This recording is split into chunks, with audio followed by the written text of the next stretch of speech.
This episode has a trigger and content warning.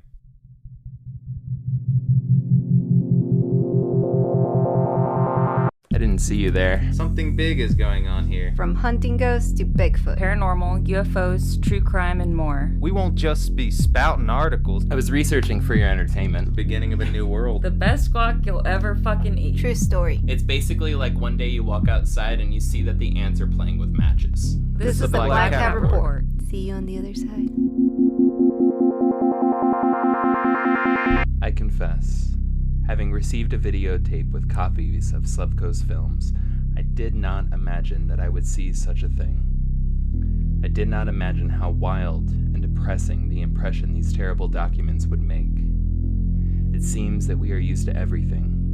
Television makes us constant contemplators of catastrophes, epidemics, violent terrorist attacks, and video masterpieces further lower our threshold of sensitivity.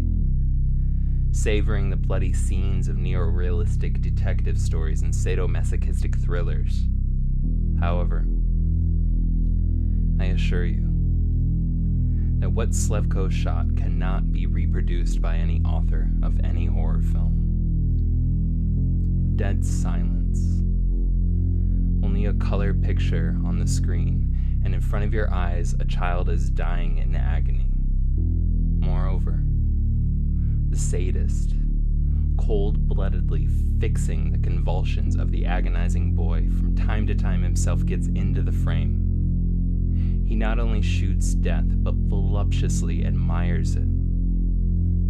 On the screen, the body of the victim, dressed by the killer in a pioneer uniform, is laid on a white sheet. Spasms are less and less. The next frame is a severed head, framed by severed legs. The camera zooms in close to the dead child's face, distorted by a frozen grimace of suffering and fear. The film is quite long, or maybe it seems like that. I admit, I could only watch it to the end once. It was quite enough to feel the grave cold just from the very idea of the one who was the screenwriter, director, cameraman, and spectator in one person. Modestov, NS, an investigator in the case of Anatoly Slivko.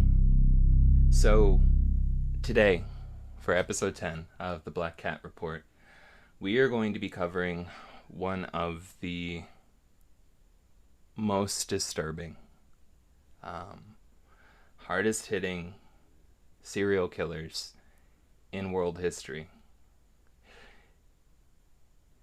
Because of his placement behind the Iron Curtain during the Cold War, he's largely been ignored and been pushed back into obscurity, but I assure you, he is just as complicated and disgusting and complex as Manson, as Gein, as Quarles, as any of the serial killers you can think of that have gained a disgusting notoriety in the world. Joining us today in studio is Betsabe. Hello. Selena. Hello. And myself. And in spirit, Joey. Our primary sources today we've dug very hard for. They are a collection of documents that we have found behind a lot of sketchy websites out of Russia. And I have taken the time to convert these over into documents that are safe to go view. And they will be available in the show notes, along with a link to the original source. I do want to say ahead of time, please have a good antivirus program before you go to these links. And with all that said, let's begin episode 10. Now, there are a lot of misidentifications and incorrect information online about Slivko and his crimes. Names of the children, dates, and ages are often mixed up, just to name a few.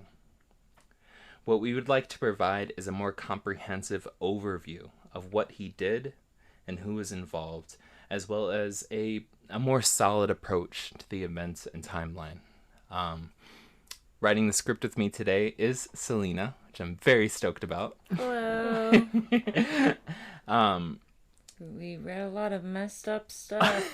Yes, we did, and I think she can also agree with this, that Slivko, although he is in the obscurity, almost every website, when you actually look at the dates, at the names, at the types of crimes that are committed, there are contradictions once you start digging into him as a character, as a person who committed a series of events and created a series of victims. It is incredibly difficult to nail this dude down, but we are pushing forward, and we want to deliver that.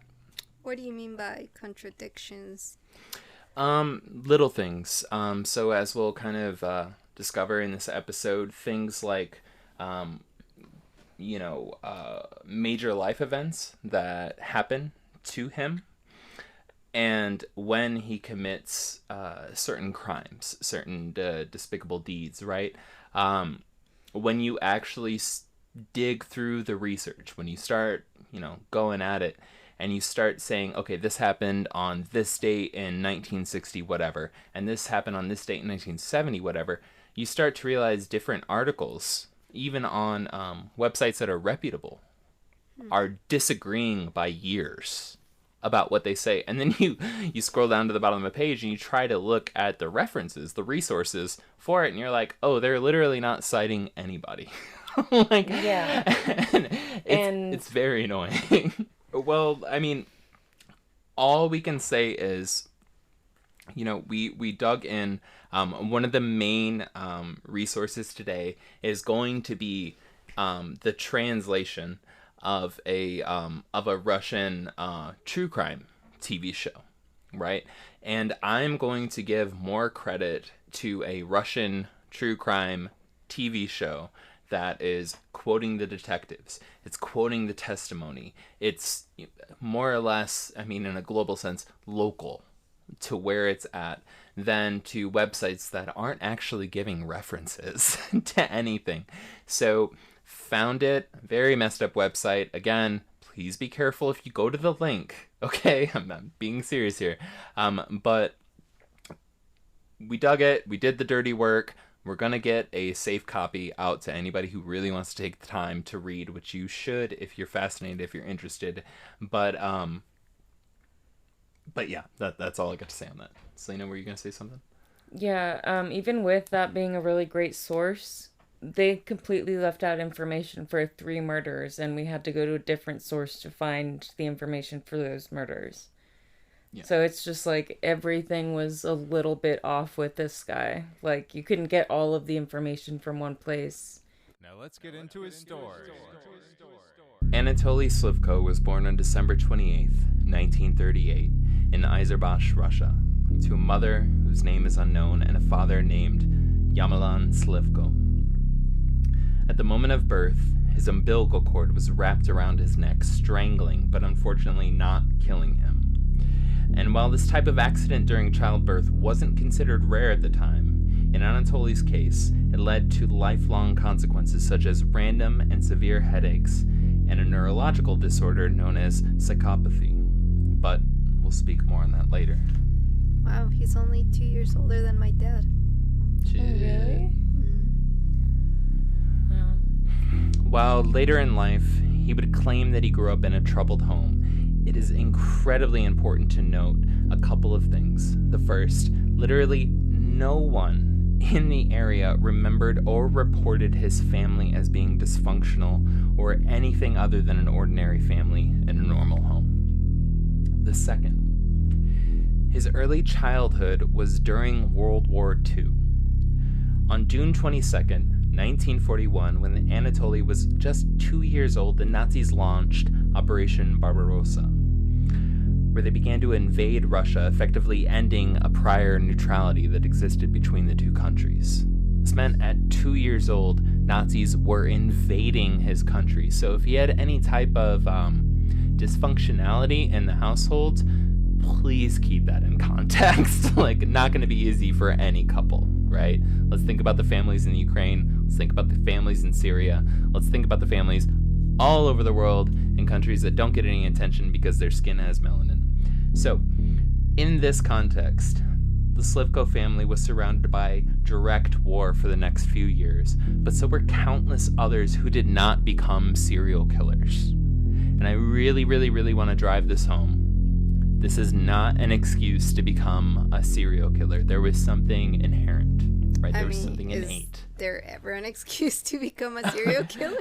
No. But it's very easy, and we will speculate during the script about a few key moments, but I think we both agree pretty hard, having both looked over the script, having both studied it, Selena and I, like, there are a few key events which 100% track with the sensations he eventually tries to satiate. Regardless, and to not backtrack, but to acknowledge something that will become critical later, a specific traumatic episode would take place in 1943 that would follow him through the rest of his life. You see, in 1943, at only 5 years old, Slivko witnessed a Nazi soldier raise his gun and point at a dog. No. It was like that exact moment that a young boy ran up to protect it. The Nazi then decided to shoot both of them, spraying blood everywhere. After this, the soldier walked up and, using the boy's corpse, wiped the blood off of his black boots. What the fuck?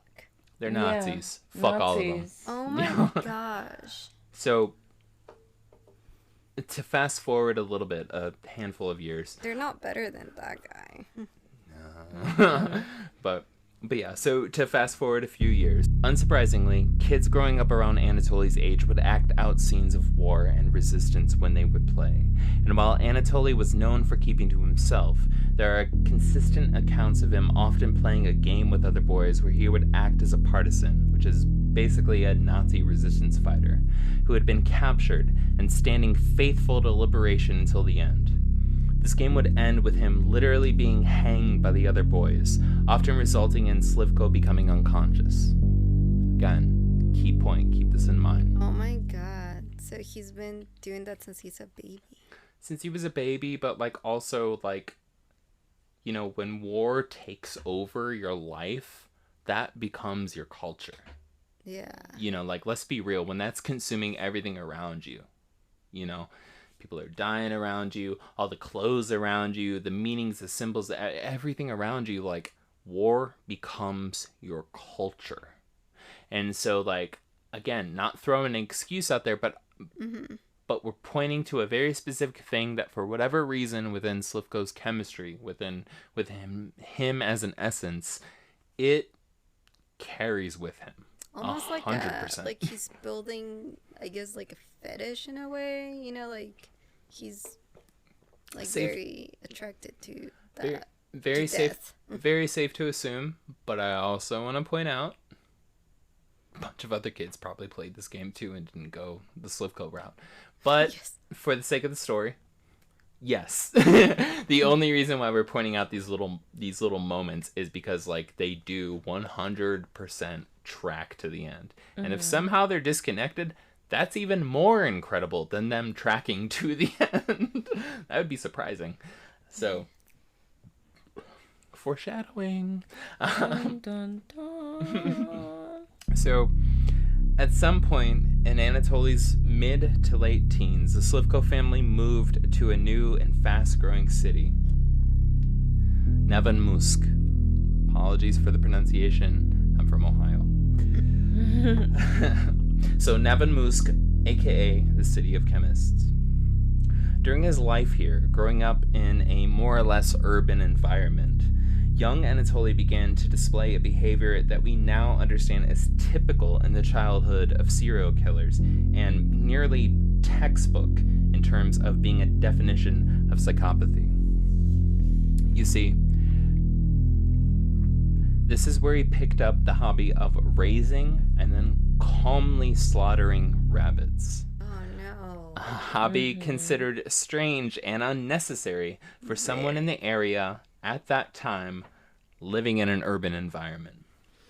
Yeah, when we were reading about that, it said that it was very specific that he did not torture the rabbits, but he did it calmly. Yeah. What do you mean calmly? Like your mom yells at you to like go sweep the sidewalk, and you're just like, ugh. You just like walk out there and you like it's like there's like a drive behind it. That's how I picked up on it. I don't know. I think it's more like with like a detached fascination. Yeah. Like they're like not fully, like they're excited about it but not fully like showing it. They're just doing it out of excitement, or like I like I can not see being what you're able talking to about. like empathize with the creature that they're interacting with, and then just like witnessing their murder, like murdering them and stuff, and yeah, just it being makes like, sense. It's like when us regular humans, we kill a spider, we still feel like, oh, I'm so sorry, you know. Sorry, bro. Yeah. So to back up what Selena was saying, to kind of follow up here, with an almost nightmarish detached approach for a young boy holding and taking the life of a living creature. Fucking rabbit too, they're so cute. Yeah. But this is important because he would come to hone the skills that he would later put to use on his victims. The idea of disemboweling, the idea of like detaching muscle sinew from the bone, the like everything like that. This is kind of his early, at least the earliest we can track with the records that we have, kind of the earliest point in where like, yep, sounds about right. Like, 1 + 1, there we go. You know. Yeah. So, Isn't that like a thing that it's connected to a lot of serial killers that they all kill really cute animals? Usually they kill small animals. Are cute. Most animals are cute, Usually so I'm gonna say that. animals. Yeah, but like like too cute, like rabbits, you know? Usually like, it's cats. Yeah, like cats, like just Assholes. yeah, like I feel like that's a thing that they all have, and that's why I have an indoor cat only. Oh, And that's why Dad is on a leash, except for when he gets off the leash. But then I have a heart attack running around the neighborhood looking for him to put him back on a leash. Yes. But yes. But yeah, no, I mean, it is like straight up textbook. Yeah. And like, I do want to give a heavy shout out here. I do not want, I know some of our fans of the show, and even if you weren't, you know, even if nobody was, I'm just going to call myself out here. Like, I grew up rabbit hunting. You know, like that was one of the first memories that I have with my dad in terms of like, you know, dad and son time out there bonding. You know, like we had beagles, we raised beagles, we ran rabbit, you know, every fucking fall, every winter, let the beagles loose out in the cornfields, be out there. Like first time I shot a shotgun, like, you know, dad had it on the shoulder, I was taking aim, like he was making sure I wasn't hitting the dog, but like the beagle would be chasing the rabbit and boom, pull the trigger and stuff like that. Like, right, so I'm leaving. No, but there's an important distinction here. Is like, you grew up in a place where it was normal to kill rabbits. well, it was Like it makes sense. In the same mentality that you're like, I'm hungry, I'm going to the store, right? So you were eating the like, rabbits? Yeah, no, we ate the rabbits. We didn't just like kill. We like when you grow up in a hunting family, you don't kill for the fun of it. You know, like some people like say with like coon hunting or whatever, it's like a weird cultural thing. I'm not super into it. I wasn't raised in it. I'm not going to pretend to understand it, but when it comes to deer, when it comes to boar, when it comes to rabbit, you know, things like this, it's just like you go out in the fall, you know, like you go out with your dad, you're like 4 or 5 years old, you're just super stoked to hang out with your dad, you know what I'm saying? I'm like, this is something he's teaching you, and it's that excitement about it. You go out there and he's all these skills, and it's very complicated, and it's a tradition that I honestly believe should be respected. Only speaking for myself here, but You go out, you shoot the rabbit. At least in, like, 90s, you have, like, a huge collection of, like, grocery store bags. You, like, rip the fur off the rabbit, got it in the grocery bag, you go for the next one, go for the next one, go for the next one. Come back home, do your thing with it in terms of, like, field dressing it. And then, like, pass it over to mom. And mom makes some, like, delicious food with it, right? And so it's, to not give disrespect to the life, it's harvesting. It's the same as, like, going out and foraging for, like, mushrooms or something like that. It's just like, no, you're killing something. Like, I think that sorry to go off on a tangent here. People don't understand that when you go out hunting, when you're raised in a family that hunts or in a culture that hunts, it's viewed more as harvesting, and the amount of respect that a hunter has to put into the actual hunt is absolutely insane. They buy gear, they buy clothes, they watch videos on it, they they come from so many things, and they think about it so much. And really, if you take all that down, boil it down, put it into a pot, what you're looking at is a massive amount of respect for the moment that you take a life. That is so much different than the mindless killing that, like, hunters get depicted as, where they're just out here just bang, bang, shoot, shoot, shoot. No, dude. Like, that's not how it is. And, like, there's a heavy sense of respect that goes with it. And so I'm going to say, as somebody who lived on a farm, raised chickens in their early childhood, slaughtered chickens, went rabbit hunting and stuff like that, what Anatoly did was fucking weird. Like, I wasn't happy to see a raccoon's head blown off. I wasn't happy to see a rabbit dead. There had to be so many more emotional things tied to that moment, right? Before, like, I was, like, okay with it and trying to process it and stuff like that. Anatoly, homeboy just walked up, slit the throat, like, kind of a thing, and just like, I'm killing this thing. And he's like 10. It's just like, yeah, it ain't right. Like, he basically did it without, like, a purpose, just doing it just to do it. Yeah, and outside of a culture, where that was normal. He lived in the city. In 1959, when Anatoly was 20 years old, he served in the military, eventually becoming the unit commander. He was ultimately accepted as a candidate member of the CPSU, the Communist Party of the Soviet Union. The CPSU was the sole governing party of the Soviet Union until 1990, and this candidacy was taken in super high regard. It was a really, really big deal that he achieved this status and things. Now, skipping ahead, we're brought to 1961. At 22 years old, no fewer than 3 key events took place in Slivko's life and development as a monster. Everybody pay attention here. Okay. Everyone buckle up. Yeah. It's about to get weird. It's gonna get real weird. First, a motorcycle accident he was witness to. According to his own testimony, there had been a group of young pioneers, which are essentially the Russian version of the Boy Scouts, walking as a group down the street. A drunk motorcyclist riding at full speed slammed into them, severely injuring a 14-year-old boy and knocking him unconscious. A crowd of bystanders rushed in to help. Gas was filling into the street and blood was everywhere, covering the now limp, trembling child who was being picked up and moved to safety. This moment would become Slivko's obsession. The young pioneer uniform, the smell of gas, the near lifeless, twitching body of the young boy. Slivko would later say about this moment, quote, "The feeling of being attracted to boys first aroused. And I suddenly had a feeling. A desire to have such a boy, to make him feel bad, hurt." The second major event that year would be his sexual awakening. Yep, a fetish. For all intents and purposes, he was an incredibly late bloomer.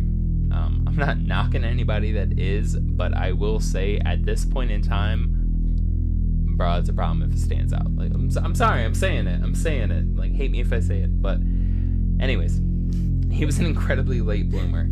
It wasn't until 22, right? Yeah. It wasn't until he was 22 that he had his first wet dream and discovered masturbation. Yeah. What? Mm-hmm.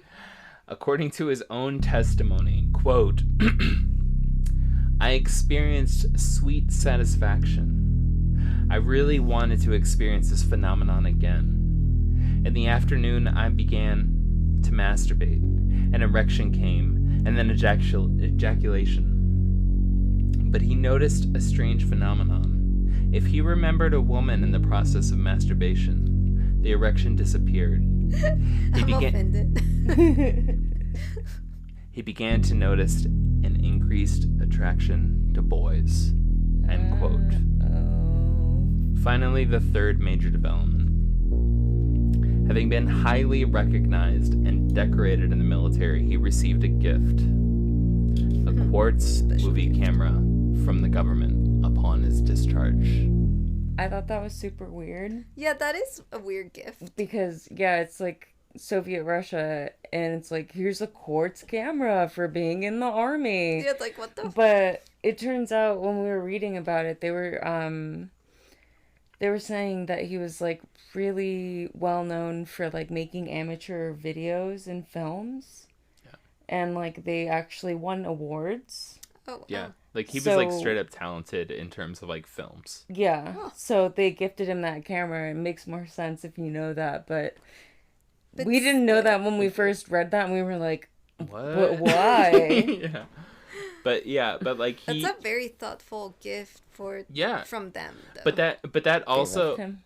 Yeah, they what? but they loved him. They did. And, like, but that also shows he was so high up in terms of recognition that, like, the higher ups upon his discharge took time to think about, what should we get him? Yeah, what is he like? Like he was serving, and, you know, it's like a manual conscription. Like, it's just like, you turn this age, you either do this or you join the military, kind of a thing. Like, that was the situation, right, in Russia at the time. It's the same in Germany now, you know, and it's the same in a lot of countries where it's just like in Israel, for instance, it's like, you either become a paramedic or you da-da-da-da-da-da, but everybody in the country has to do this, you know.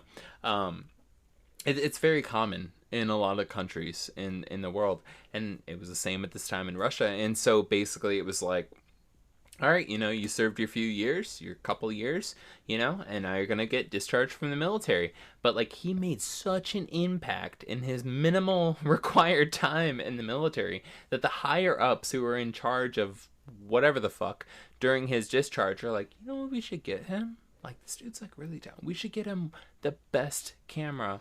A color camera. Yeah, a color camera that we can find in Soviet fucking Russia in the 60s. Yeah, TV was still in black and white at the time. And they gave him a color camera. They gave his ass a color camera. But that's like expensive back in the day too. Shit. And, like, but it speaks to, like, how much they like well him. He is moving through social chains, he's right? Snake. At this point, like, he's good.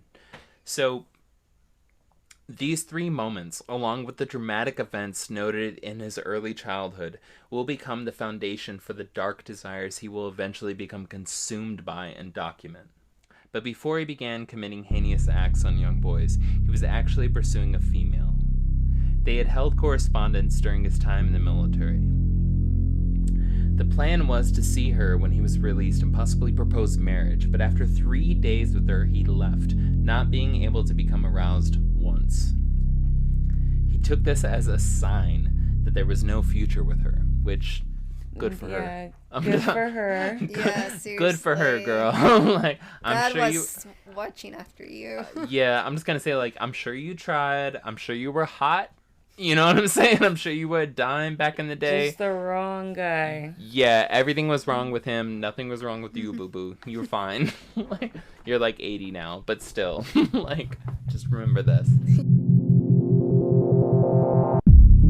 listening to the Black Cat Report and our episode about the Soviet serial killer Anatoly Slivko. If you have any show ideas like this one, please email us at contact@blackcat.report. Also remember to like, review, and subscribe wherever you get your podcasts. Wherever there's a pod, we're there to cast it.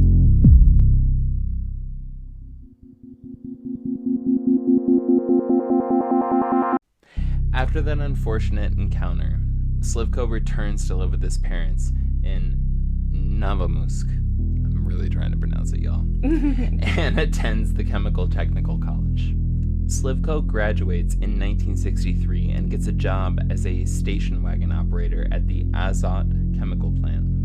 And while he seemingly has no social ability to connect with his peers, he becomes viewed as a dedicated hard worker, so much so that he eventually is awarded the title of shock worker, which is a highly regarded title in the Soviet Union. Basically, you're the most commie of commies.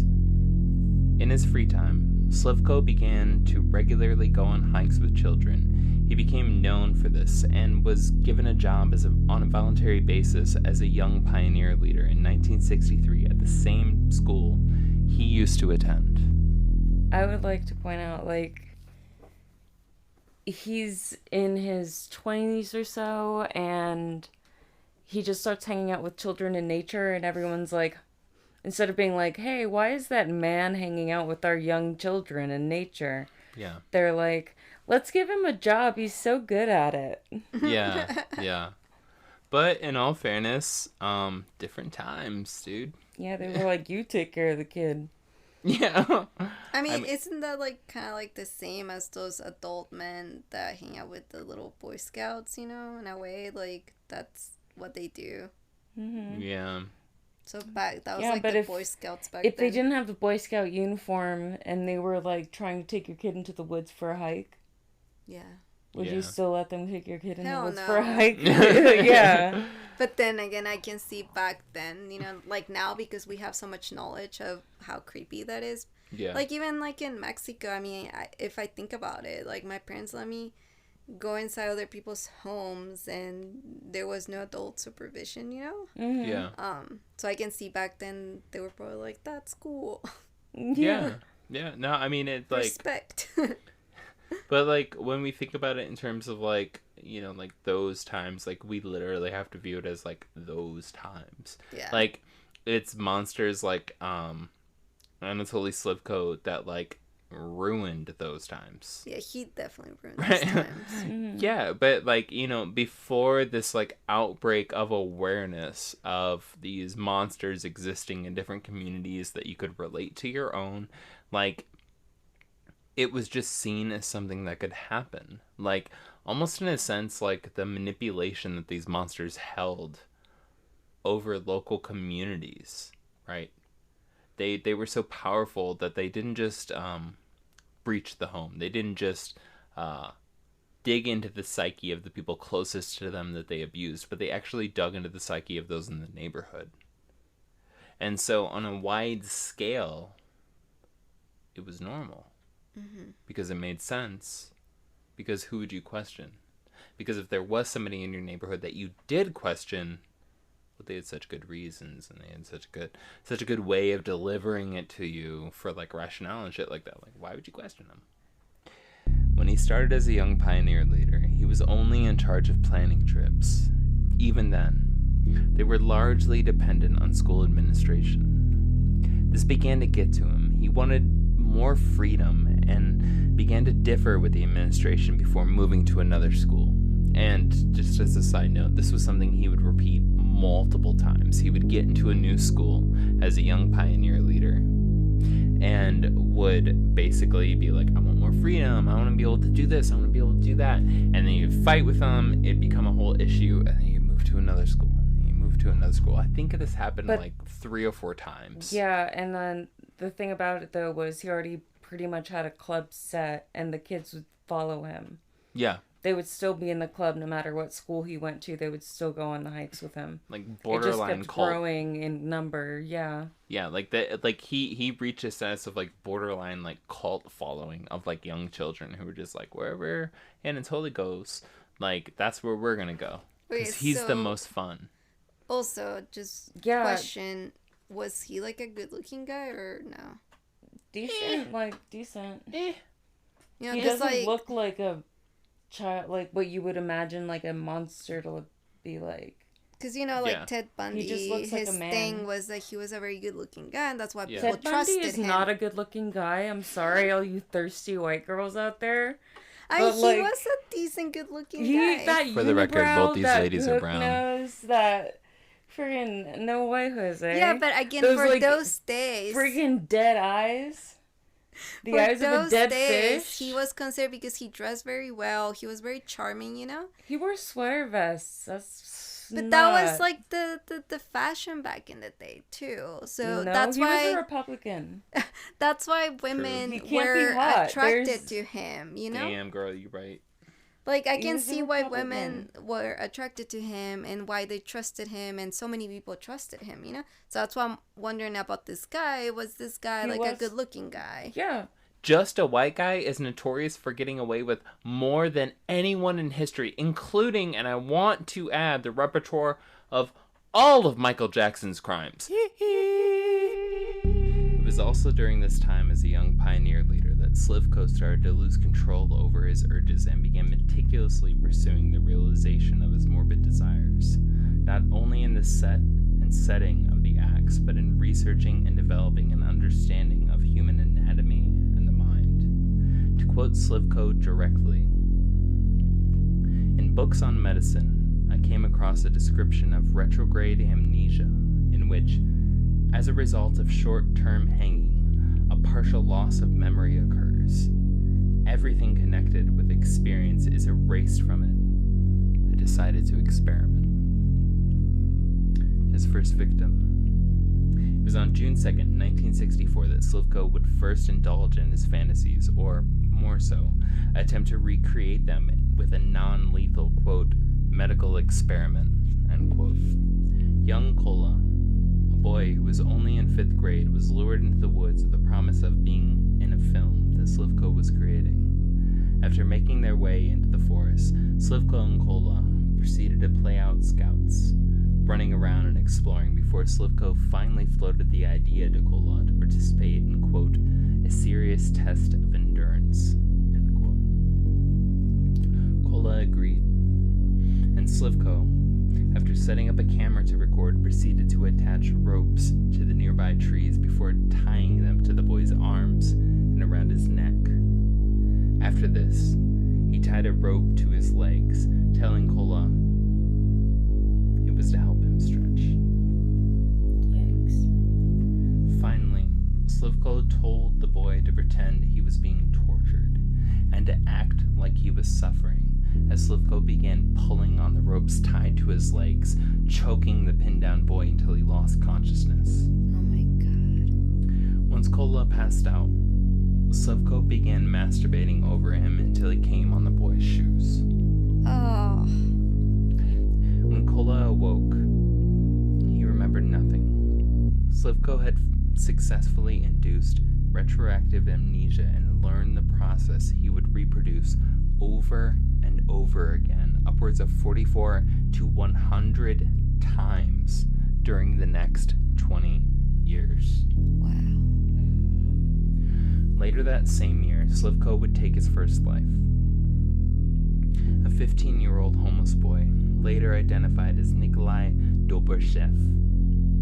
Slivko gave the boy an elaborate narrative about being in the process of, quote, writing a dissertation on the limits of human capabilities, end quote, and convinced Nikolai to volunteer for his scientific experiment. Again, Slivko lured the boy into the woods, where he set up a camera and began filming as he tied a noose around his neck, suffocating him. But this time, after satisfying himself, Slivko realized the boy was not regaining consciousness.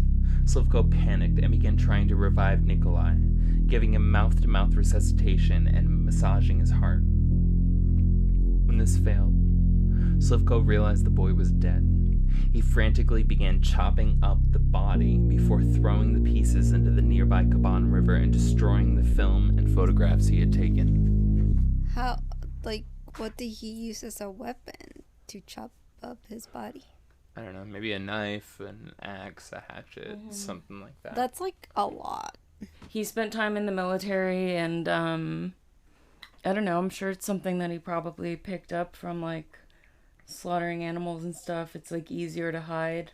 True. That's wild. I mean, he also, like, if you remember back, and this will definitely become more pronounced in the second episode in the series, if you remember back, like, he very calmly and methodically approached slaughtering rabbits. Like, he knew the basic idea of, like, how tendons attached to the skeletal structure on the body. He knew how to cut up a body, right? And this was kind of, at least as far back as we can figure out, this was kind of the first moment where he, like, applied that knowledge, where he was like, I know what to do. Like, I need to do this, like, right now. And he kind of fell back to, like, instinct or habit, right? Yeah. So, it is from these two events that we feel it is safe to assume Slivko started to become aware of the fine line his desires and decisions needed to tiptoe in order to render his victims unconscious or dead. He would begin meticulously recording and documenting the effects of his lethal and non-lethal experiments, and further develop the complexity of the narrative he used to attract more victims into the woods. All this while forming a new youth club that will not only bring him notoriety and fame, but protect his demented acts from suspicion and seemingly untouchable reputation. In 1966, with the help of the Youth Division Communist Party, Slivko founded Club Romantic. Based out of a library in the center of town, Club Romantic finally gave Slivko the freedom he was yearning for as a volunteer pioneer leader.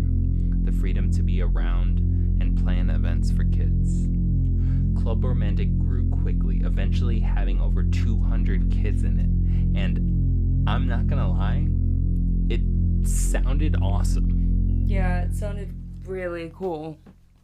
They would go on like they'd go on like multi-day trips, they would catch foxes, they'd play flashlight tag. Oh, that's cool. They'd go over the river on tight ropes. Yeah, they like literally had like a it was like they called it like speed crossing rivers on tight ropes. Like they had like competitions and shit like that. Yeah. Wait, so did he start this club? Or? Yeah, he started this club. So he started a fun club. He started a super fun club. Like if I could pay like $10 a month to be a part of this club, I would. 10, like, that's up there. That's up there. That's like up there with cheap. Netflix money. It's pretty cheap though. I feel like I will pay $50 a month. 50? Yeah, that for a whole month. And I bought my own ice cream tonight. This is fucked up. Yeah, this is like a whole month of fun activities, you know? Yeah, but it's like and like it's like a gym membership, you know? Kind of. Yeah. No. It's like it's better than a gym membership. Yeah. Like it's like weekly/daily. It became like a social club where like they were just doing fun shit constantly. Like one of the things that happened here, like they would literally like go on like fox catching and stuff like that. They would like all go out into a field at night, and depending on their age class and stuff like that, and play like flashlight tag. They would go on like long ass runs through the forest at night where they like only had like a compass to guide them through the forest and stuff like that. And it was just, I don't know, dude. Like it seemed really fucking cool. Like, well, what's that saying that it's the devil hides himself as fun or something? What's it say? I've never heard that. I've heard devil's in the details. Devil plays with idle hands. I never heard devil hides in fun. I know that's it's some Catholic shit. Yeah, I'm not aware of. Deep-rooted Catholic guilt. No. It's like a saying that I've heard before that, I mean, obviously, just like with anything, like if you want to attract people, you know, like you have to entice them with fun stuff. Camp of the Day. Welcome to Camp Club Romantic, a club for kids and an older man. Want to be a pioneer? Want to have fun? Want to go on trips away from your parents for long periods of time? Maybe even forever? Parents, send your kids to Club Romantic, because don't we all need a vacation from our kids? Camp of the day. Play flashlight tag at night, run through the woods with compasses, and speed cross over rivers with tight ropes. Later, they would even begin their own little films and movies in color where they would play pirates and spies and do all their own stunts. A lot of cool shit for any age, I'm gonna say, but especially when you're like 10 to 16, 17 years old. That's fucking dope as fuck. That is really cool. Y'all are like starring in local movies. That's cool as fuck. Like writing your own scripts, coming up with your own characters, playing out your own stunts. Like, that's so sick, dude. That's like some Tom Cruise. I bet Tom Cruise went to that club. Dude, that explains some... Yeah, that explains a lot. So anyways... But within 2 years, Slivko began facing an even deeper personal struggle. Of course he did. His mom. According to our source material, in 1967, Slivko, now in his mid-20s, would meet his future wife, Laminda. But I thought he was gay. He's a pedophile. Yeah. Oh, so... But I thought he wasn't... attracted to boys, not men. Yeah, he's... Oh. So but I he's a thought pedophile. Women also didn't give him any... No, women didn't, but you'll hear. So why is he getting married? He's a pedophile. Yep. But, yep, you'll hear soon. Okay. So yeah. Now in his mid-20s, would meet Oh my his god, I future... thought he was already in his 30s with this club thing. Mm-mm. He's still in his 20s. He's in his 20s. Oh, wow. This dude, no, like, I can't Yeah, stress this this is enough. weird because in your 20s, you're hanging out with your friends. He He fucking... didn't have any. Yeah, he didn't have any friends, but also, like, he skyrockets in terms of, like... Social status, social influence, social reputation. He is a fucking celebrity. Quote of the day. Don't date your co-workers. And it's heavily insinuated, and not surprising, that he got married at the persistent urging of his mother. Sounds about right. Y'all, can you, like, seriously imagine what that conversation was like with, like, this dude is, like, a budding fucking freak. Like, you know for a fact, I don't mind making fun of the serial killers.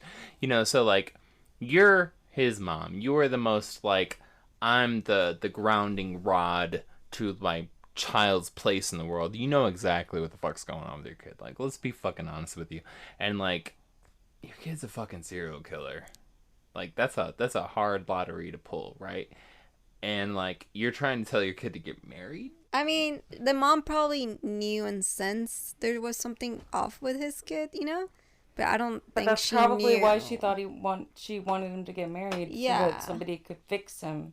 Mm-hmm. Yeah, and that's totally fucking fair. But she probably didn't know details like, oh, he's killing little boys.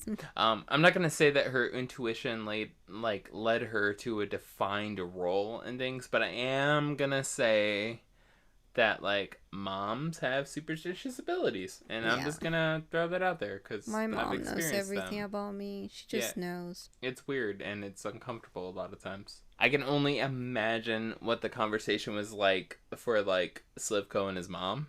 Like, can we actually, like, think about that for a second? Like, she's like, "You're a good, handsome boy, Ravioli, but gotta stop spanking your little beef stroganoff every night, leaving kvass all over everyone's shoes. I'm tired of cleaning it up.